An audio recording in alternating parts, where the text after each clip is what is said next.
ఉత్తరప్రదేశ్లోని హత్రాస్ అనే చోట ఏం జరిగింది? ప్రేమికుల మధ్య వివాదం. ప్రేమికుడిని అంగీకరించలేదు తల్లిదండ్రులు, అతను అత్యాచారం చేశాడని ఆరోపించారు. దాని మీదన దేశవ్యాప్తంగా ఐఎన్డిఏ భాగస్వామ్య పక్షాలను పరిగెత్తుకెళ్ళి అమ్మాయి మీదన అత్యాచారం అన్నటువంటి అంశాన్ని తెర మీదకి తీసుకొచ్చారు. ఫైనల్గా రిపోర్ట్ ఏం తేలింది? అది వాళ్ళది ప్రేమ వ్యవహారం అని తేలింది. సరే, అతను అమ్మాయి మైనర్ అని చెప్పారు, తెరా చూస్తే మేజర్ అని తేలింది. అందుకనినే భారీ అరెస్టులు లేవు, పెద్ద ఇష్యూస్ లేవు, కానీ ప్రపంచం మొత్తం అత్యాచారం అన్నటువంటిది ప్రచారం చేయగలిగారు. మరి ఇప్పుడు కళ్ళెదుట కనబడుతున్నటువంటి అంశం, కోల్కత్తాలో ఒక డాక్టర్ అత్యాచారానికి గురై దారుణమైనటువంటి హత్యకి గురైనటువంటి పరిస్థితి. ఆ పోస్ట్ మార్టం రిపోర్టు చదివిన ప్రతి డాక్టర్ కంటతడి పెట్టారంటే ఆశ్చర్యపడాల్సిన అవసరం లేదు.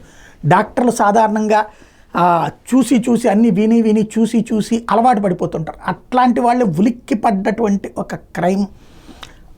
ప్రతి మహిళ నిర్భయ తర్వాత మళ్ళీ వణికిపోయినటువంటి ఉదంతం. అంత అరాచకం జరిగినటువంటి సంఘటనలో రాహుల్ గాంధీకి వెళ్ళడానికి ఫ్లైట్ దొరకలేదా, లేకపోతే ట్రైన్ దొరకలేదా, కారు దొరకలేదో తెలియదు. ఐఎన్డిఏ భాగస్వామ్య పక్షాలకి ఎందుకని నోరు మెదపలేదో, కదలలేకపోతున్నారో తెలియదు. పైన ఖండన స్టేట్మెంట్లతో కవర్ చేసుకొచ్చినటువంటి వాతావరణం.